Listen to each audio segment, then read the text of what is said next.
เฮ้ยชิโรบิโทบี้เริ่มจดบันทึกความคิดตัวเองเมื่อต้นปี 2023 เพราะว่าตอนนั้นหลงทางเก็บชีวิต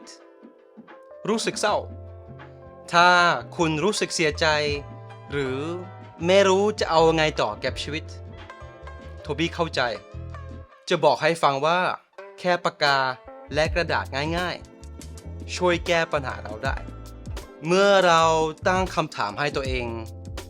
พูดคุยกับตัวเองเราค่อยๆเรียนรู้จักตัวเองอย่างเช่นสิ่งที่เราต้องการมากที่สุดในชีวิตนี้คืออะไรแล้วเพราะอะไรหรือถ้าเราไม่กลัวอะไรเลยกล้าทำทุกอย่างเราจะทำอะไรบ้างในชีวิตนี้คำถามพวกนี้มันไม่ได้ตอบง่ายๆเราต้องใช้เวลาในการเข้าใจตัวเองแล้วตอบคำถามนี้ด้วยการจดบันทึกอันนี้เขาเรียกว่าการสะท้อนตัวเองหรือการสะท้อนชีวิตปีใหม่นี้โทบี้ไปเที่ยวเกาะพังงานมา ไม่ได้ไปเที่ยวฟูลมูนแต่ไปสะท้อนปี 2023 มองย้อนกลับไปคิดว่าปีที่ผ่านไปเป็นปีที่สวยงามมากถ้าไม่เห็นด้วยอย่าเพิ่งท้อใจทุกประสบการณ์ที่ไม่ดี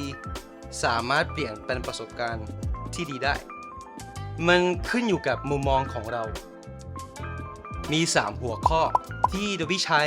ในการจดบันทึกที่โทบี้ใช้ทุกวันนี้ตั้งแต่ปี 2023 จะเล่าให้ฟังครั้งแรกที่โทบี้เริ่มจดบันทึกความคิดตัวเองคือหลังจากเลิกกับแฟนพบกันมา4 ปี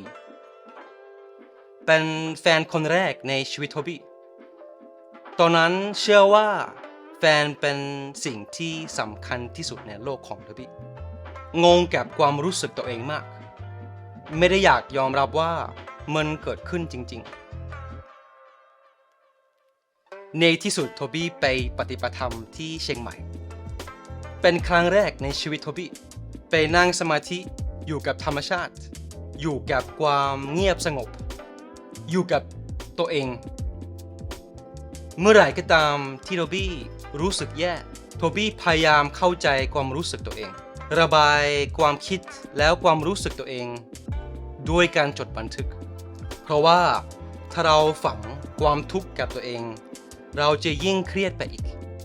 ไม่ว่าจะเศร้าเจ็บหรือคิดมากถ้าเราไม่สามารถเปลี่ยนจากภายนอกเราต้องเปลี่ยนจากภายในตอนนั้นโทบี้ตั้งคำถามนี้ให้ตัวเองโทบี้รู้สึกอะไรอยู่แล้วเพราะอะไรโทบี้เปลี่ยนมุมมองของโทบี้ได้ไหมโทบี้ต้องมองประสบการณ์นี้ยังไงให้มองในแง่บวกแล้วโทบี้ได้เรียนรู้อะไรบ้างไหมคำตอบที่ได้มา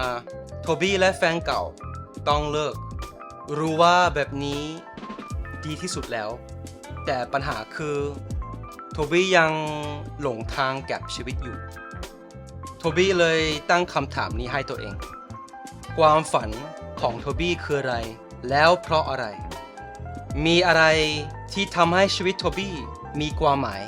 แล้วเพราะอะไรโทบี้อยากประสบความสำเร็จอะไรบ้างแล้วเพราะอะไรโทบี้เรียนรู้ว่าโทบี้ใส่ความสำคัญกับอิสรภาพกับสุขภาพกับความมั่นใจกับความสัมพันธ์แล้วความหมายของชีวิตเหมือนพอโทบี้เข้าใจตัวเองมากขึ้นโทบี้เข้าใจว่าโทบี้อยากสร้างอนาคตแบบไหนให้ตัวเองชีวิตเริ่มสดใสขึ้นแต่ทีนี้มีปัญหาอันใหม่เข้ามาในชีวิตโทบี้ตั้งเป้าหมายสูงมาก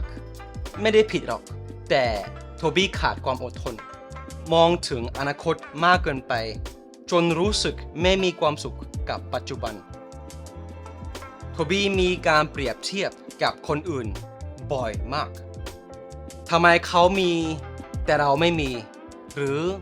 เมื่อไหร่เราจะมีชีวิตดีเหมือนเขาบ้างโทบี้ลืมไปเลยว่าโทบี้มีเยอะอยู่แล้วในชีวิตทุกเช้าหลังนั่งสมาธิโทบี้จะเขียนคำขอบคุณอะไรก็ได้ที่ทำให้ชีวิตโทบี้มีความสุขในตอนนั้นอย่างเช่นวันนี้อยากขอบคุณพ่อแม่เพราะว่าไม่ว่าจะมีอะไรเกิดขึ้นรู้ว่าเขาจะอยู่ข้างๆโทบี้เสมอวันนี้โทบี้อยากขอบคุณสายลม